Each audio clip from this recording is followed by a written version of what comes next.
Assalamualaikum warahmatullahi wabarakatuh. Yang terhormat Bapak Ahmad Muluk Alfian SPDI MH selaku dosen pengampu mata kuliah Hukum Bisnis. Perkenalkan, nama saya Nola Reksa Endesta dengan NPM 205103036, kelas C semester 2, Prodi Akuntansi Syariah, Fakultas Ekonomi dan Bisnis Islam.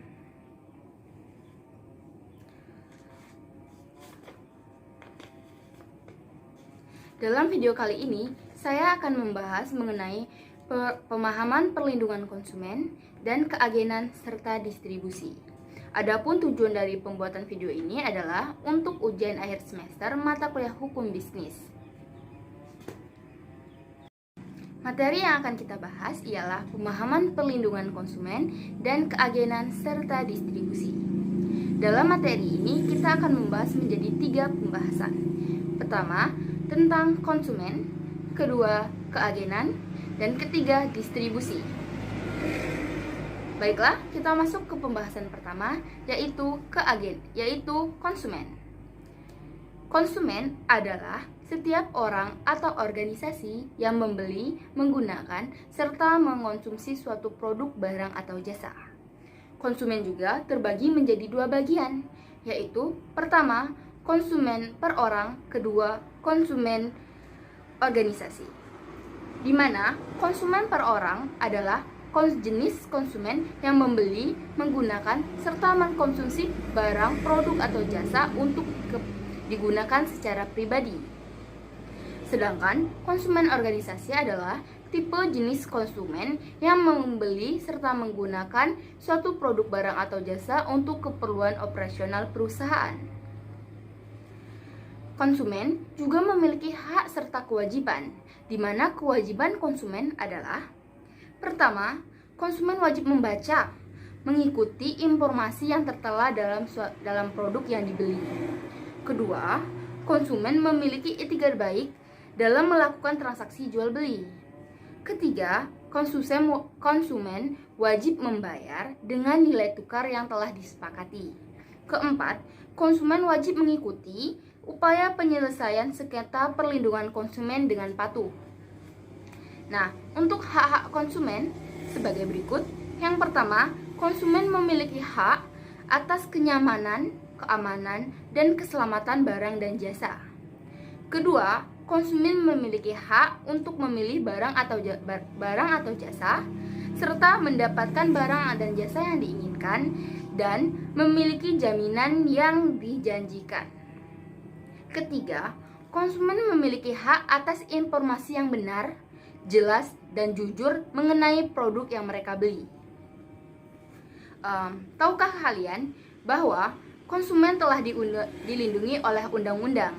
Di antara undang-undangnya adalah yaitu Undang-Undang Nomor 5 Tahun 1984 tentang produksi dan Undang-Undang Nomor 23 Tahun 1992 tentang kesehatan, dan masih banyak lagi undang-undang lainnya. Baiklah, kita masuk ke materi kedua, yaitu keagenan. Keagenan adalah usaha jasa perantara untuk melakukan suatu transaksi bisnis yang menghubungkan produsen di suatu pihak dengan konsumen di pihak lain. Dan agen juga memiliki beberapa jenis. Yang pertama, ada agen manufaktur, ada agen penjualan, ada agen pembelian, ada agen umum, ada agen khusus, dan ada agen tunggal. Agen manufaktur adalah agen yang berhubungan langsung dengan pabrik untuk melakukan suatu transaksi. Agen penjualan merupakan agen yang mewakili dari pihak penjualan, dan agen pembelian merupakan agen yang mewakili dari pihak pembelian. Dan agen umum adalah agen yang diberikan wewenang secara umum untuk melakukan seluruh transaksi. Nah, sedangkan agen khusus adalah agen yang hanya diberikan khusus atau dibatasi saat melakukan transaksi. Nah, dan untuk agen tunggal atau agen eksklusif, yaitu agen yang mewakili partisipal untuk suatu wilayah tertentu. Dan masuklah kita ke materi keempat, yaitu distribusi. Distribusi merupakan penyaluran suatu produk, baik barang ataupun jasa, dari pihak ke konsumen sehingga produk tersebut dapat tersebarluaskan. Distribusi juga memiliki beberapa jenis, yaitu distribusi langsung, distribusi tidak langsung, distribusi intensif, distribusi eksklusif, dan distribusi selektif. Di mana distribusi langsung ini yaitu proses penyaluran suatu barang atau jasa yang secara langsung dari produsen ke konsumen. Sedangkan distribusi tidak langsung jenis distribusi yang penyalurannya menggunakan pihak ketiga.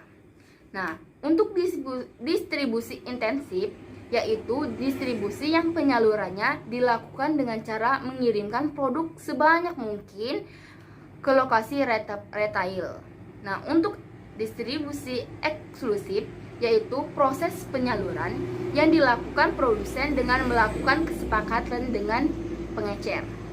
Dalam distribusi eksklusif ini sangat strategis untuk produk yang eksklusif, di mana produk ini sangat diminati dan dinanti-nantikan oleh banyak orang. Dan ada distribusi yang terakhir yaitu distribusi selektif, di mana distribusi selektif ini dilakukan dengan mendistribusikan pada produk lebih dari satu ke lokasi namun tidak melebihi distribusi intensif.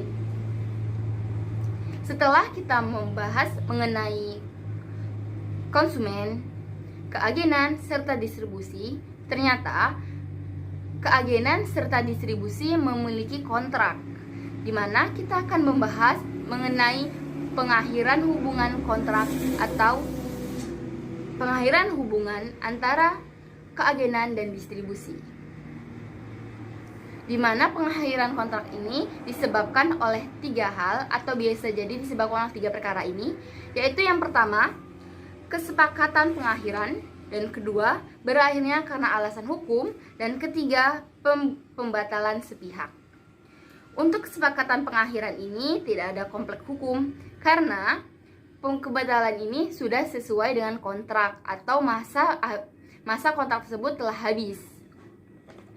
Nah, untuk berakhir karena alasan hukum ini biasanya disebabkan oleh 4 hal, yaitu kematian atau hilang ingatan karena suatu kecelakaan, atau halangan terhadap objek kesepakatan, dan terjadinya kevalitan. Dan untuk penyebab ketiga yaitu pembatalan sepihak. Dalam pembatalan sepihak ini membuat pro kontra, yaitu antara agen dan partisipal, di mana jika yang membatalkan ini dari pihak agen, maka pihak agen tidak memiliki hak untuk menuntut pihak partisipal, tetapi pihak partisipal mampu menuntut pihak agen atas biaya-biaya yang dikeluarkan pihak partisipal untuk biaya operasional agen.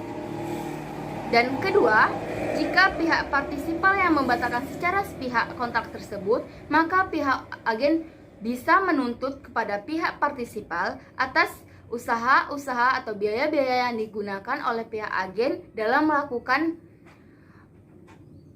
melakukan transaksi sesuai kontrak.